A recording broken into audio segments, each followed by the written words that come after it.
বর্ষাকাল আর পাহাড় এই দুইয়ের মেলবন্ধন যেন এক স্বপ্নের দৃশ্য। এই সময় পাহাড়ের রং আরো গভীর সবুজ হয়ে ওঠে। গাছপালার গায়ে জমে থাকা শিশির বিন্দু সূর্যের আলোয় ঝলমল করে, আর দূরে কোথাও মেঘে ঢাকা পাহাড় চূড়া মনে হয় যেন আকাশকে ছুঁয়ে ফেলেছে। বর্ষায় পাহাড়ের ভ্রমণ মানে শুধু সৌন্দর্য দেখা নয়, এটা একটা অনুভবের যাত্রা।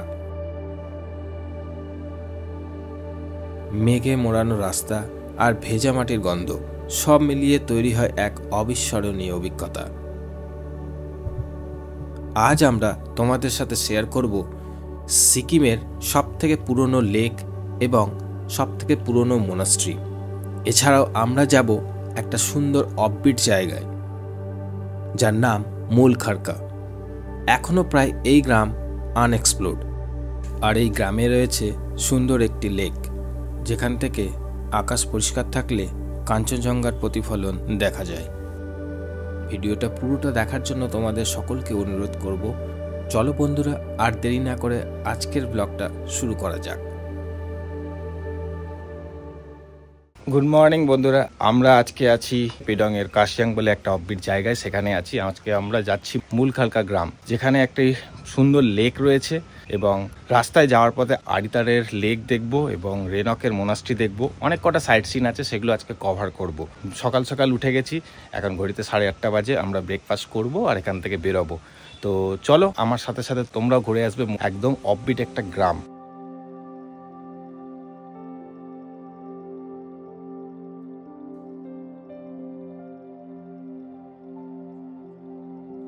তো ভুজল ভাই আমাদেরকে এইরকম সুন্দরভাবে ম্যাগি সার্ভ করলেন, আমরা সকালবেলা এটাই খাবো।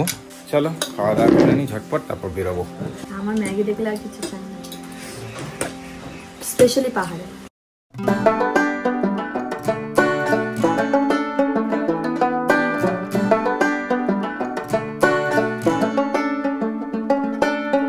আমরা ব্রেকফাস্ট করে বেরিয়ে পড়লাম আমাদের আজকের প্রথম স্পট মূলখারকা গ্রামের উদ্দেশ্যে।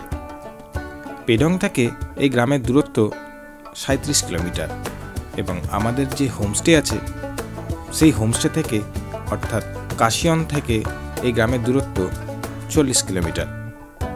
সময় লাগবে প্রায় 1.5 ঘন্টা মতো। আর এই রাস্তায় যাওয়ার পথেই পড়বে আরিতার এবং রেনক মোনাস্ট্রি। তবে আমরা প্রথমে মূলখারকা গ্রাম এবং সেখানকার লেক দেখে ফেরার পথে আমরা আরিতার লেক এবং গুম্বা মোনাস্ট্রি দেখে নেব।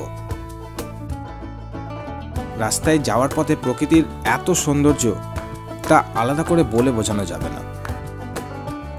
বর্ষাকালে পাহাড়ে আসতে কার না ভালো লাগে। চারিদিকে সবুজে সবুজ, একটা আলাদা প্রলেপ পড়ে যায় পাহাড়ের ওপরে।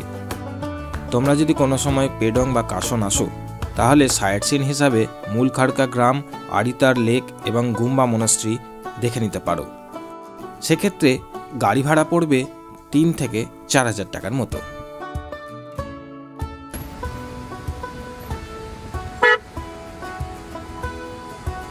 রাস্তাটা দিয়ে যাচ্ছে, কি ভয়ঙ্কর রাস্তা, মানে ল্যান্ডস্লাইড হয় এখানে। রাস্তার অবস্থা খুব খারাপ। দেখো রাস্তার কি অবস্থা।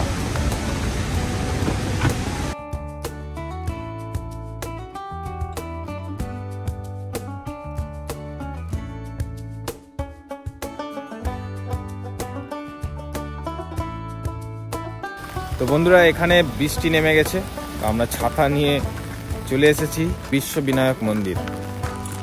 তো এটা পাকিয়ং ডিস্ট্রিক্টে পড়ছে, রেনক বাজারের কাছাকাছি এই মন্দির আছে। তো আমরা যেহেতু আরিতার হয়ে যাব, তাই রাস্তায় এই মন্দির পড়লো, দর্শন করে নিই।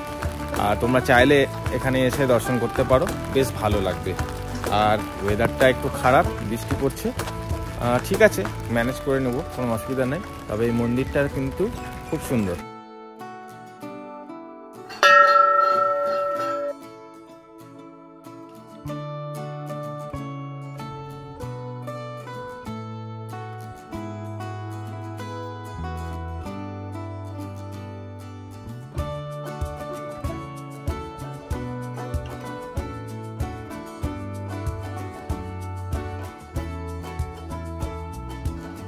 এদিক দিয়ে যদি আড়িতার যাও তাহলে এই মন্দিরটা তোমাদের রাস্তার পাশেই পড়বে, পারলে দর্শন করে দিও। আর এদিকে দেখো ভিউটা খুব সুন্দর, দারুণ লাগছে কিছু।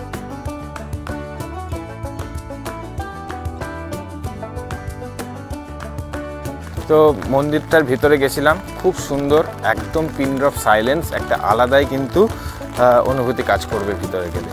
তো অবশ্যই বলবো তোমরা যদি এদিকে আসো তো একবার হলে এই মন্দিরে ভিজিট করো।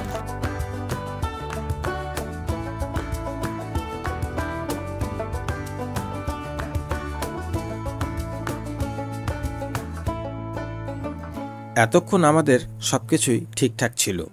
মূলখারকা যাওয়ার রাস্তায় হলো এক বিপদ। এক লোকাল ভদ্রলোকের নির্দেশে আমরা ভুল রাস্তায় চলে এসেছিলাম, কারণ আমাদের ড্রাইভার এর আগে এই জায়গায় কোনোদিনও আসেনি। আমরা মেন রাস্তা থেকে প্রায় 2 থেকে 3 কিলোমিটার ভেতরে চলে এসেছিলাম। রাস্তাটা পুরোটাই অফরোড ছিল। ছোট গাড়ি হওয়ার কারণে অনেকটাই অসুবিধায় পড়েছিলাম আমরা। পাহাড়ে এলে একটা জিনিস মাথায় রাখতে হবে, তুমি যে জায়গায় যাবে সেই জায়গা সম্বন্ধে গাড়ির ড্রাইভার অবগত কিনা, এটা আগে থেকে জেনে নেওয়াটা অত্যন্ত জরুরি, না তো টাকা আর সময় দুটোই কিন্তু নষ্ট হবে। মূলখারকায় লেক যাওয়ার আগে এখানে একটা এন্ট্রি করতে হবে, যারা যারা আসবে 20 টাকা পার হেড। এবার লেকের দিকে আমরা এগোচ্ছি। এই চেকপোস্টটা থেকে লেকের ডিস্টেন্স 7 কিলোমিটার। তো রাস্তা ভালোই আছে, অসুবিধা নেই, কিন্তু ওয়েদারটা আজকে ভালো নেই।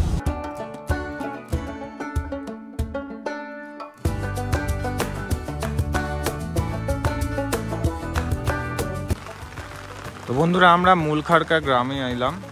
এটা হচ্ছে মূলখারকার টুরিস্ট লজ। এই যে দেখতে পাচ্ছ এটা টুরিস্ট লজ। খুব জোরে বৃষ্টি হচ্ছে, আর আমরা যে লেকটাতে যাব এই লেকে যাওয়ার রাস্তা আছে, এটা দিয়ে ভেতর দিয়ে সোজা যেতে হবে 200 থেকে 300 মিটার। তো ছাতা নিয়ে এখন দাঁড়িয়ে আছি। তো এখান থেকে ভাবছি আরেকটু বৃষ্টিটা কমলে যদি যেতে পারি। আর ওয়েদার খুবই খারাপ। তো আমরা লেকের রাস্তা বরাবর হেঁটে হেঁটে এগোচ্ছি বৃষ্টির মধ্যে দিয়ে, এরকম ছাতা নিয়ে। এনার্জিও আছে আমাদের। হ্যাঁ সত্যি ঘুরতে এসেছি মানে দেখে যাবো, যাই হয়ে যাক। একটা লোক নাই এখানে কিন্তু। আর রাস্তাটা যদিও বাঁধানো আছে বলে অসুবিধা খুব একটা হচ্ছে না, চরম অ্যাডভেঞ্চার। তো এই দেখো এই রাস্তা দিয়ে এগোতে হচ্ছে, এখান থেকে 300 মিটার মতো। চলো যাওয়া যাক, যখন এত দূর এসেছি। তবে হ্যাঁ একটা জিনিস, যে ওয়েদারটা আজকে আমাদের সাথ দিল না। নেক্সট টাইম আমরা অবশ্যই আসবো। মূলখারকাকে আমি আলাদাভাবে এক্সপ্লোর করবই, কারণ এই জায়গাটা সত্যি কিন্তু অসাধারণ। যেখান থেকে কাঞ্চনজঙ্ঘার প্রতিচ্ছবি দেখা যায় ওই লেকের জলের ওপর, যেটা খুবই সুন্দর একটা ব্যাপার।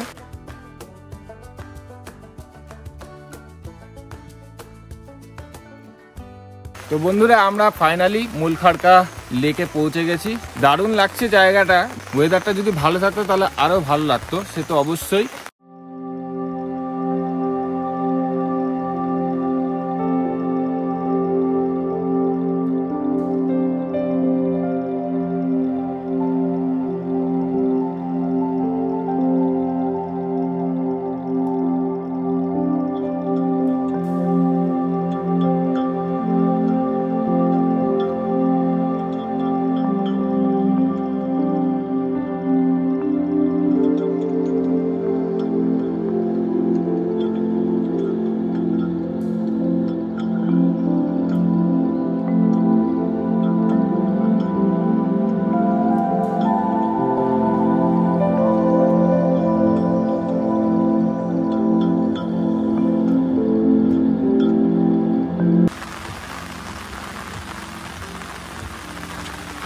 বন্ধুরা আজ অক্টোবরের 4 তারিখ, আর আমি আছি এই মুহূর্তে মূলখারকা গ্রামে। আর এখানে ওয়েদার খুবই খারাপ, বৃষ্টি হচ্ছে। তবে এই বৃষ্টির মধ্যে যে এত পাহাড়ের সৌন্দর্য সত্যি দারুণ লাগে। তাই এই রাস্তায় যাওয়ার পথে একটা জায়গায় দাঁড়ালাম। এখানে কি সুন্দর ঝাউ গাছ প্রচুর পরিমাণে রয়েছে, তার উপর দিয়ে মেঘের খেলা, সেটা তোমাদের সাথে শেয়ার করছি। দারুণ লাগছে, কি সুন্দর মেঘগুলো একভাবে চলে যাচ্ছে, জায়গাটাকে অসাধারণ লাগছে কিন্তু। আর এইদিকে পুরোটা পাহাড়ে ঘেরা, অনেকটা উঁচু এই পিকটা আর কি। এই ভিউটা দেখলাম, এখানে দাঁড়ালাম, ভালো লাগলো। তো এবার আমরা এখন আড়িদারের রাস্তায় এগোচ্ছি, বৃষ্টির মধ্যে দিয়ে যাচ্ছি, কি খুব সুন্দর লাগছে। বর্ষায় পাহাড়ে আসার মজাই আলাদা।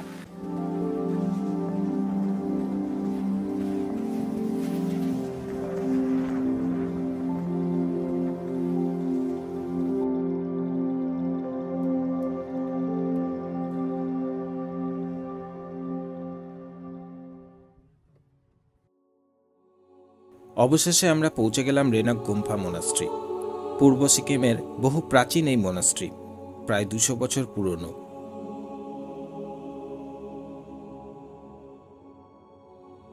স্থানীয়দের কাছে অত্যন্ত পবিত্র এই জায়গা।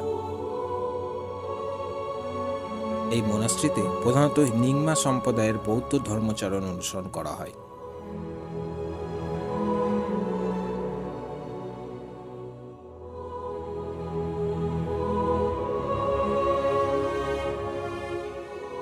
যারা পাহাড়ে এসে একটু শান্তি খোঁজেন বা অফবিট জায়গা পছন্দ করেন, তারা একবার এই জায়গায় এলে মন ছুঁয়ে যাবে।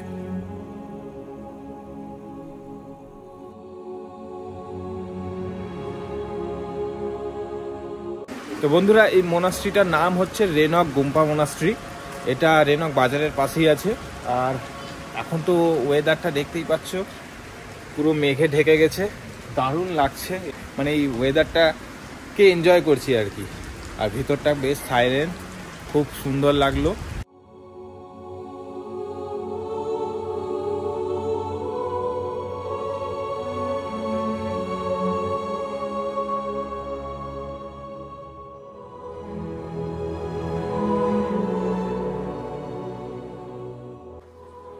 গুম্ফা মোনাস্ট্রি থেকে বেরিয়ে আমরা রওনা দিলাম আরিতার লেকের উদ্দেশ্যে।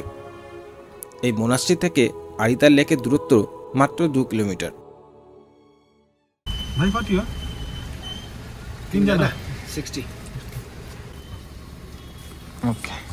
তো এই লেকে প্রবেশ করতে গেলে 10 টাকা পার হেড, আর গাড়ির জন্য 30 টাকা পার্কিং চার্জ। তো আমরা চলে এসেছি।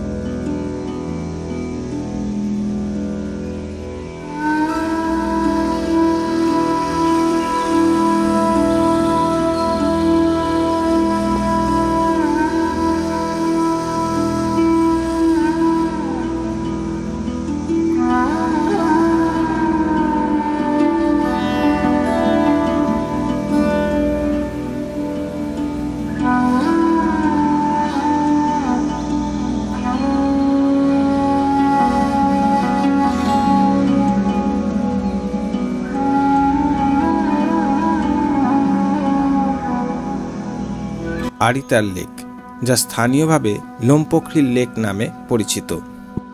সিকিমের পূর্ব অংশে অবস্থিত এই লেক সমুদ্রপৃষ্ঠ থেকে প্রায় 5000 ফুট উচ্চতায় অবস্থিত এবং সিকিমের প্রাচীনতম প্রাকৃতিক লেকগুলির মধ্যে একটি। লেকটির আকৃতি একদম আঁকাবাঁকা বুটের মতো।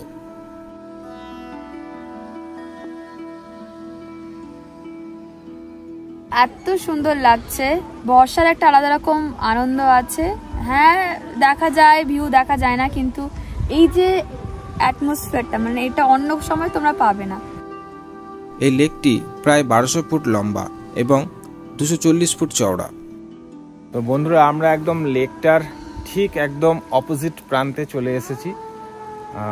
চারিদিকটা ঘুরে কভার করছি আর কি। এই জায়গাটা দাঁড়ালাম, এখান থেকে পুরো সুন্দর লাগছে সোজাসুজি দেখতে পুরো লেকটাকে। আমরা ঠিক এই দিক দিয়ে রাস্তা বরাবর হেঁটে হেঁটে এলাম। সত্যি অনেক বড় লেকটা, আর সিকিমের সব থেকে পুরনো এই লেক। গ্যাংটক থেকে 63 কিলোমিটার ডিস্টেন্সে এই লেকটা আছে।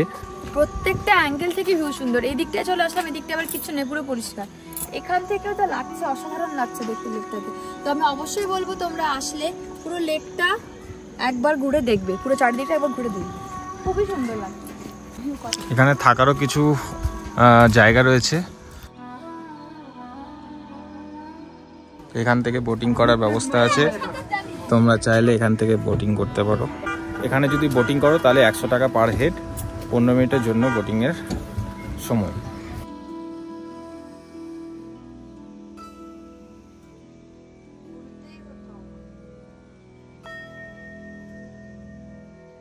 বন্ধুরা দেখো পায়ের জোক, এই দেখো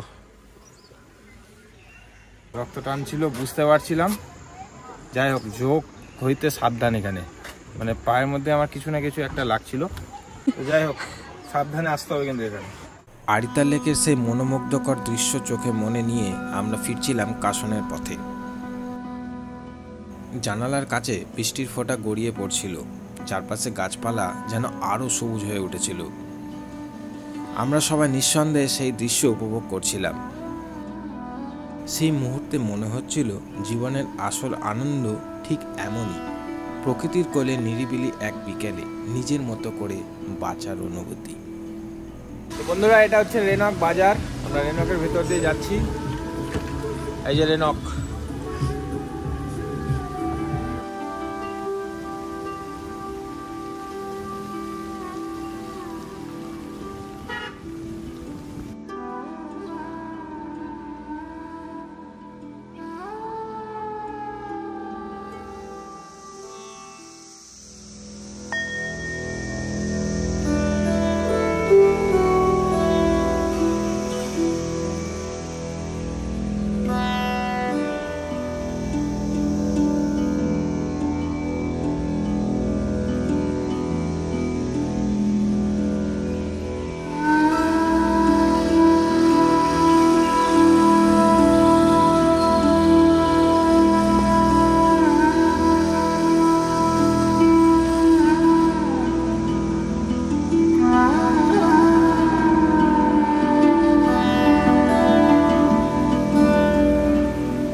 তো আমরা সাইট সিন করে ফিরলাম, আরিতার মূলখড়কা গ্রাম এইসব দেখে আমরা ফিরলাম। এখন ঘড়িতে বাজে 4টা। আমরা এখন লাঞ্চ করব।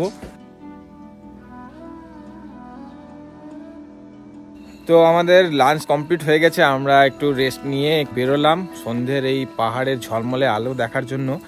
এই দেখো, এটা হচ্ছে বসার জায়গা, এখানে বসে চা খাওয়া যাবে। আর দেখো পিছনের ভিউটা একবার দেখো, জাস্ট মানে কোনো কথা হবে না, কি সুন্দর জায়গা। এখানে বসে আরামে সময় কাটানো যাবে এরকম ভিউ দেখে।